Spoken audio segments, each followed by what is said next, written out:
let's roll into Super Smash, where we have CD hosting Auckland today, Wednesday the 29th. That is in Napier, and then we have Wellington versus Northern Districts on Thursday. The men's table, CD and ND both have 20 plus points. Then you got Canterbury and Otago on 18 points, and they have both finished their regular seasons. They've played their 10 games. And Wellington and Auckland are both on 16 points. On the women's side of things, we have Otago and Wellington top of the table. Both Otago has 28 points, Wellington's got 24. And then you got Northern Districts on 20 points, Auckland on 18 points, Canterbury and CD. Well, Canterbury's on 16 points and CD's on 6 points. CD Hines not doing a whole lot this season. And if you enjoy really bad cricket stats, have a look at the Central Hines women's batting stats that I did highlight in the newsletter. We don't need to talk about here, but there's a lot of players who have batted in most of the games who are averaging single digits. So Otago and Canterbury have finished their regular seasons. The Otago Sparks, they will play finals cricket. Canterbury won't be playing in the finals in the women's side, and those two teams are still in the hunt. Well, I think Otago Volts are out of the hunt for Super Smash finals because they have a worse net run rate than Canterbury.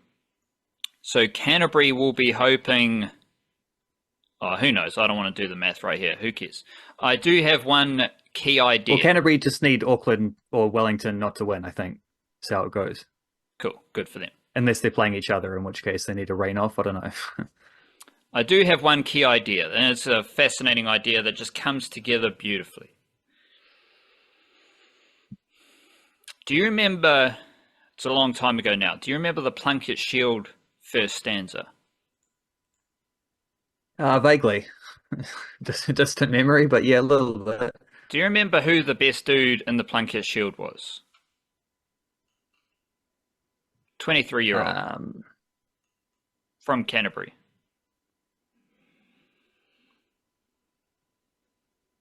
Yeah, you're the guy who can't... I'm guessing it must be Matt Boyle. You can't tell the difference between the Mackenzie brothers, so it's foolish asking you. We had Rhys Mariu. Rhys Mariu. So, of course. 5 innings. That's the one. And I think he might have hit it. No, he didn't hit it 2 double bangers. He had scores of... To get a 200 and a 150, wasn't it? He had scores of 240, 8 not out, 185, 87, and 70. So Rhys Mariu, 23-year-old from Canterbury, 590 runs, averaging 147.5, 2 centuries, and 150. In the Super Smash, Rhys Mariu has played 2 games. And he's scored 15 runs, averaging 7.5, strike rate of 107. If we go to the Plunkett Shield again, Matt Boyle, decent campaign. 213 runs, averaging 35. He did hit a century and a 50. But we go to the Super Smash, and Matt Boyle is the leading run scorer for Canterbury in a Canterbury batting unit that has Chad Bowes, Tom Latham, Cole McConchie, Mitch Hay. Daryl Mitchell's played a couple of games, so he's not going to score the big runs. But Canterbury's best batter, and to be honest, Canterbury's best player, well, I'll shout this out. Canterbury's 2 best players have been Matt Boyle and Zach Fox, 2 young cricketers from Aotearoa, continuing the theme. But Matt Boyle's Canterbury's best Super Smash player. So right now, we have a situation where Rhys Mariu, 23-year-old from Canterbury, was the best player in Plunkett Shield. He was dominant. He was scoring a disgusting amount of runs in the Plunkett Shield. And that's Rhys Mariu, who has a first-class batting average of 71 after 11 games. But Rhys Mariu's not really playing Super Smash, and to be honest, he kind of sucks in the white ball formats because he's averaging 14 after 6 one-day games, and those were his first 2 Super Smash games. But that overlaps nicely with Matt Boyle dominating the Super Smash. And I would encourage anyone to, I don't know if we're going to see Matt Boyle play again. Well, not hopefully, maybe we do. But you need to watch Matt Boyle bat because that dude hits really easy boundaries. He's a big left-hander, and he, like, when he just kind of leans back to play a pull shot, he's probably hitting it for 6. There's a bit of like, it's similar to Michael Bracewell, just with less obvious power.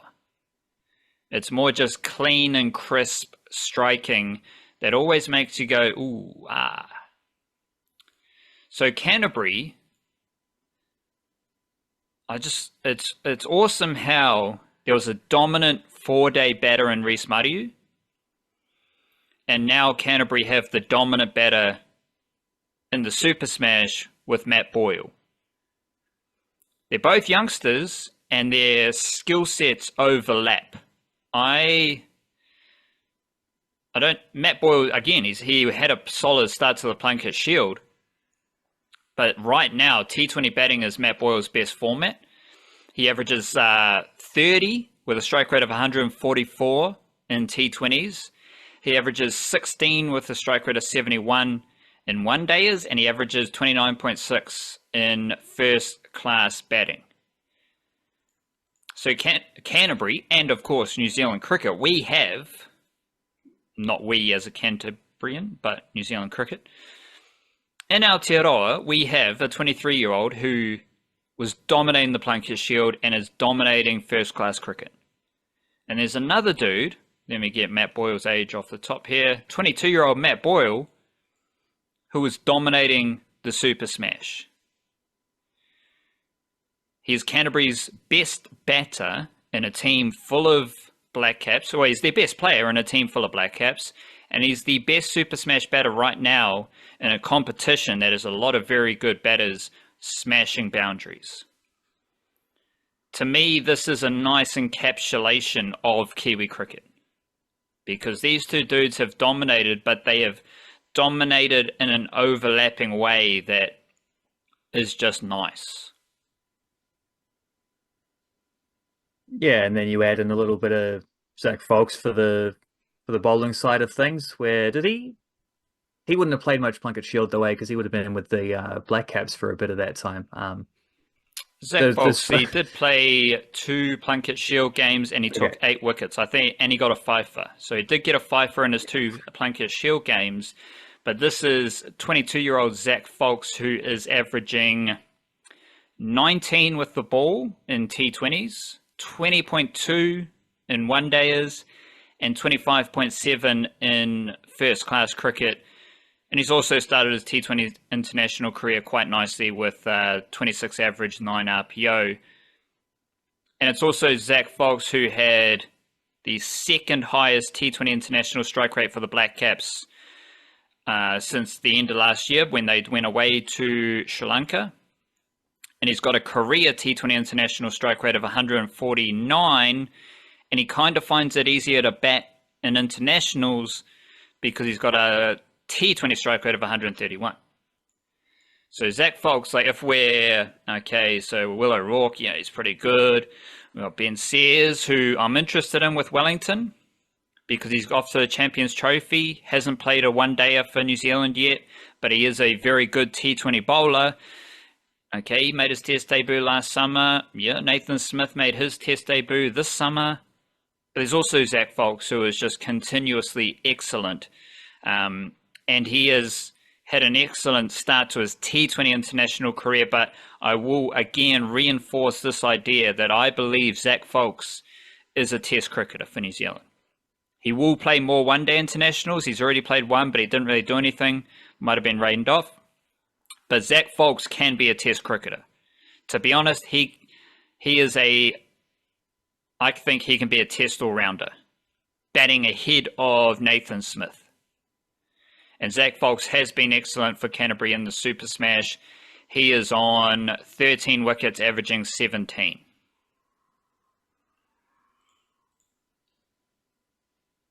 So there's 3 players right there, all of them. How old's Matt Boyle? 22. Right. So 3 players right there, all playing for Canterbury, maximum age of 23, who are not just good for youngsters. Like, they're not just good compared to other under 23s players. They're good compared to everybody. Like, they're just among the best players across all of the domestic formats between them. That seems like a nice thing. Like, I agree with your point of niceness there. That is that's cool. I like to hear this stuff. But then there's also another dude who... Oh, there's more.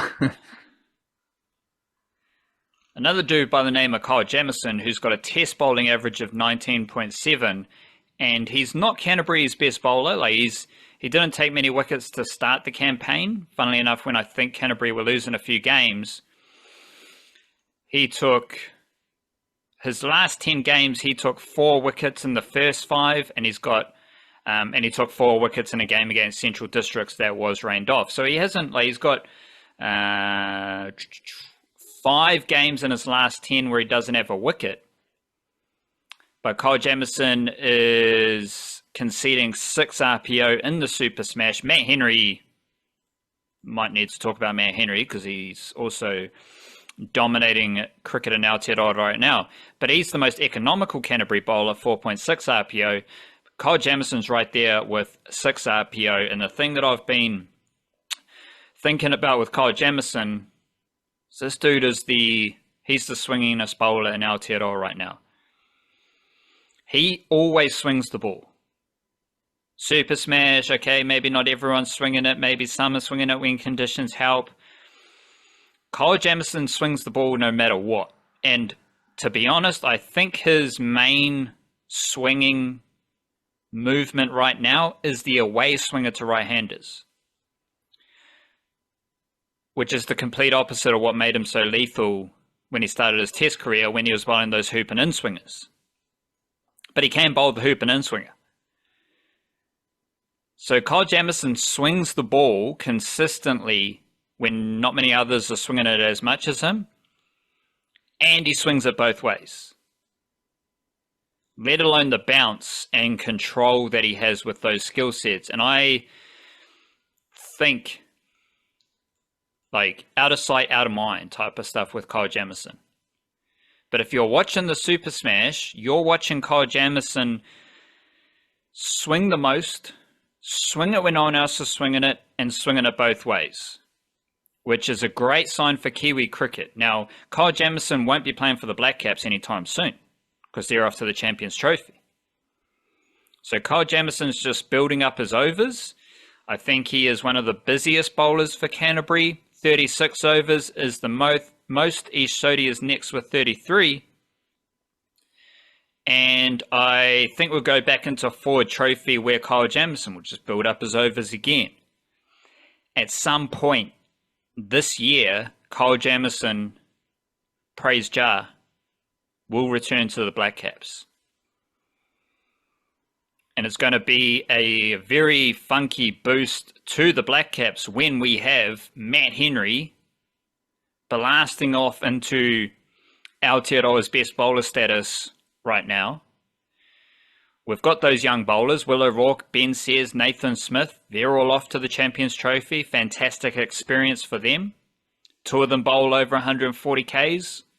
Nathan Smith can give 140 Ks a nudge. All 3 of them move the ball in rather funky ways. Will O'Rourke's got the in-swing to the right-hander. Ben Sears has traditional outswing. And Nathan Smith has the Tim Southey, what did I call it? The swing, the snap. He's got the Southey snap with his swingers. But we also have Kyle Jamieson doing crazy stuff in the Super Smash. So it's fantastic to see. Do you have any, you are partial to Matt Henry? Do you like? What do you reckon about Matt Henry and even the return of Kyle Jamieson? Well, I mean, obviously the Champions Trophy is just way too soon for Kyle Jamieson. You can't go into playing tournament cricket where you're bowling potentially 10 overs multiple times a week, where he's only really played T20s at the moment. But like you said, you get through the Super Smash, you get into some Ford Trophy, you get through the Ford Trophy, you start maybe get a couple of Plunket Shield games in potentially. There is a tour to Zimbabwe mid-year that feels like it could be a nice one for him to target. Like if he gets through the domestic season unscathed, which knock on wood, cross your fingers, whatever. If he does that, I don't see why he wouldn't then be completely on track to then go play against Zimbabwe. That seems like the one. That seems like the course of action that he will be at least aiming for. As for Matt Henry, yeah, I don't know. I'm guessing you got some numbers or something like this to add to it, because No. at the moment he's just the best New Zealand bowler in maybe all three formats. Like it's kind of he's always been amazing at ODIs. Hasn't changed throughout his career, but he's become our best Test bowler, and suddenly he's just also he was never a bad T20 bowler. I think he just didn't play as much T20. Now he's playing a lot of T20, and he's pretty awesome at that. Certainly for Canterbury, he's been pretty hard to hit. So, and popping up with big wickets too. So, yeah, I don't know. I want to hear what you've got to add about Matt Henry. Oh, it's just awesome. Okay, that's all it needs to be. We'll echo it.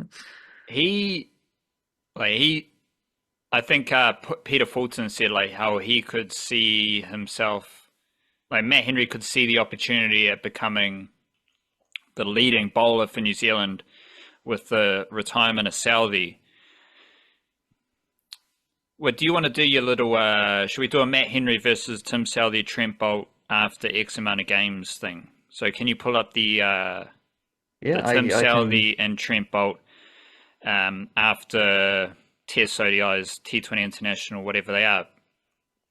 Below the strictly, not strictly, but Matt Henry's averaging below 27 in first class list A and T20s. He's averaging 23 in first class bowling, 26.3 in list A bowling, and 23.7 after 150 T20 internationals. We don't necessarily assume or connect Matt Henry with T20 bowling excellence, but he's doing it, and he's been doing it for a long time, to be honest, without playing for New Zealand a whole lot, because he's only played 21 T20 internationals. I do think this will be the legend of Matt Henry requires a pretty big Champions Trophy performance, I believe, because he will be the leader of the attack. And not only is he the leader of the attack, but we're talking him up right now. And it's okay, can he actually do it in a major tournament where he's bowling in UAE and Pakistan, where he might, because we use the term again, we connect and think of Matt Henry as seam movement.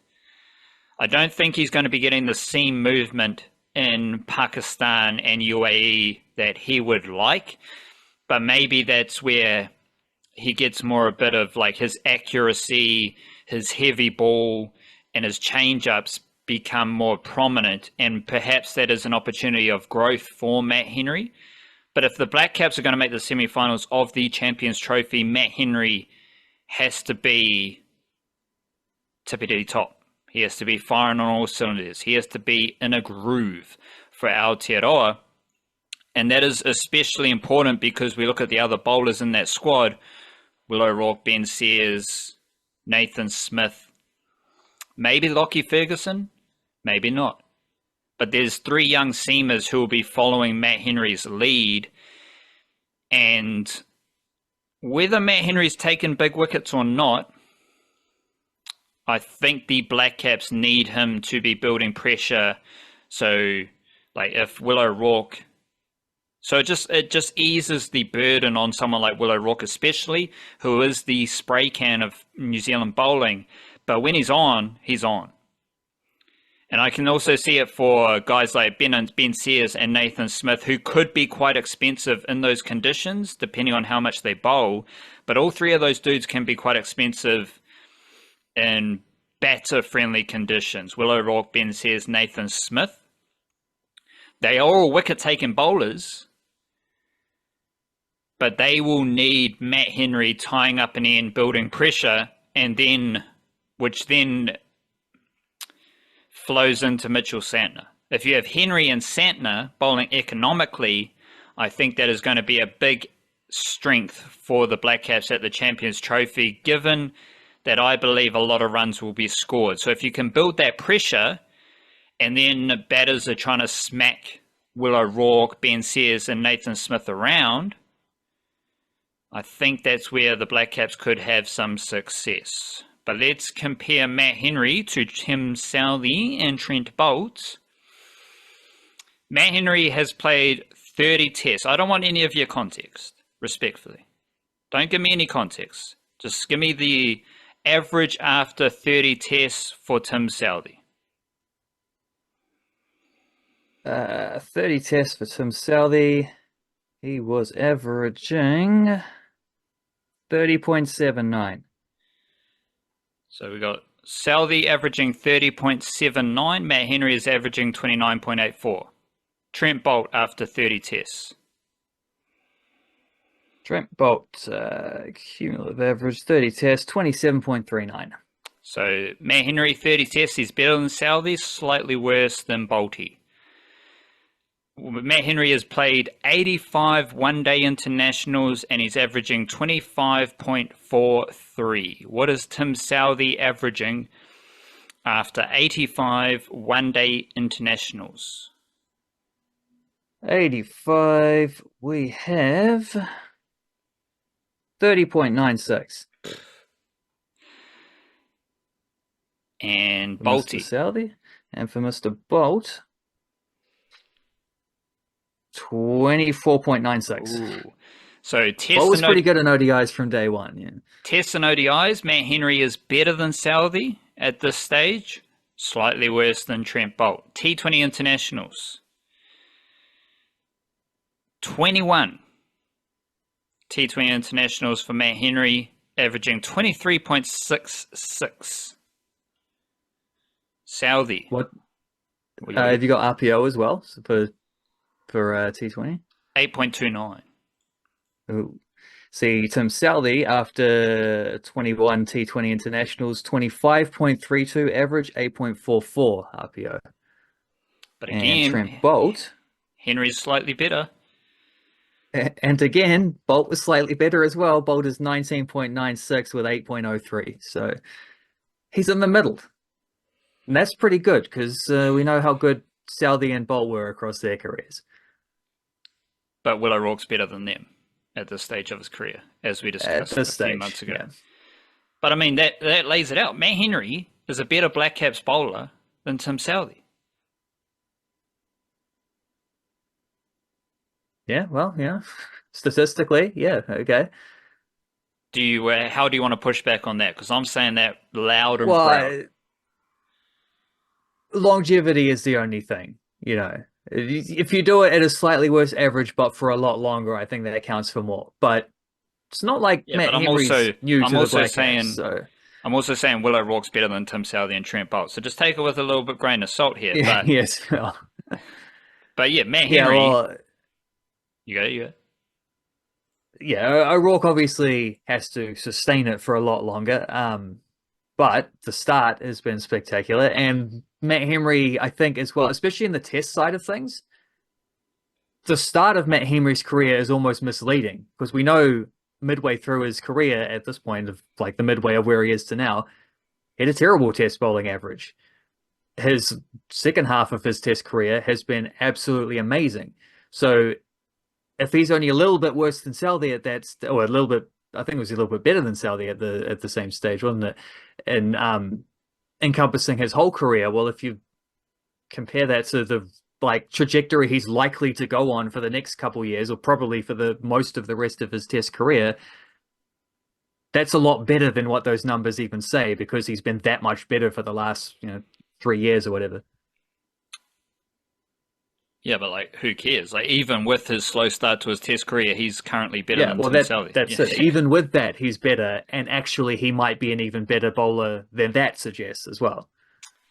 Wicket taking charts are quite interesting here. Matt Boyle obviously dominating the run scoring charts, and you've also got like guys like Cartane Clark, Dale Phillips, Max Chu doing some good stuff. But the bowling charts, Zach Folks second for wickets, Jock McKenzie from boundary catching wizard fame, he is fifth. He's got 11 wickets and an average of 18. I think Jock McKenzie's averaging 35 with the bat, 18 with the ball.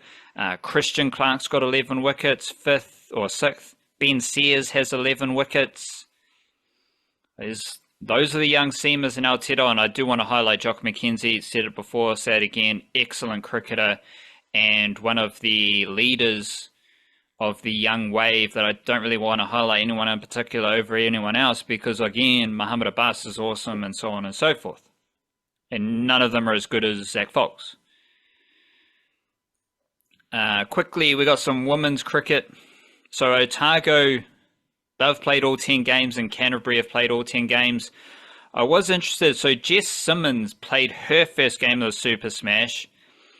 She took 2 wickets in an RPO of 7.7, and Jess Simmons also happens to be second for Canterbury wickets in the HBJ Shield. She's got 6 wickets, high average of 36, but we got spinners Francis Mackay 7 wickets, Sarah Asmussen 7 wickets, then we got Jess Simmons. But Jess Simmons has a bit about her with her, just she seems to bowl a little bit quicker than the other bowlers. But you do have Jess Simmons to watch out for with Canterbury, as well as Missy Banks, who we have talked about before. Not a whole lot of... Izzy Sharp did hit a 50 a few days ago, which was good for her. Nice crisp striking. And we've got Otago, who will go deep into the finals. They may even qualify directly, I think, for the grand final. And of course, they are the most dominant domestic cricket team this summer, men and women, because they were undefeated, I think, in the HBJ Shield. And a lot of players to watch out for if Otago, or as Otago Sparks get into the finals. Polly Ingles competing for a White Ferns wicketkeeper role, but Izzy Gaze has found form with the bat, so I don't think there's going to be much change there. I believe Caitlin Blakely has White Ferns potential. She's got 210 runs at a strike rate of 100. Olivia Gain, 159 runs at a strike rate of 90. Bella James has had a few scores recently, 136 runs at a strike rate of 100. Anna Browning just chimes in with runs and wickets. Eden Carson, best bowler in both competitions this summer, or one of. Emma Black's been pretty good with the ball, 10 wickets at 5.5 RPO. We've talked a lot about Otago, so I don't know what else to add, but they are 7-3, top of the table. And I reckon, once again, we've seen it with Eden Carson, we've seen it with Bella James. I reckon the next White Ferns will come from Otago, whether it's Caitlin Blakely, Polly Ingles, who's already got a contract, Olivia Gain, and Emma Black is one to watch out for with the Otago Sparks. When do Wellington play? Wellington play on Thursday, so I would like to just touch on Wellington, because we've talked about the Boyle brothers, but that means we've got to talk about the Kerr sisters as well.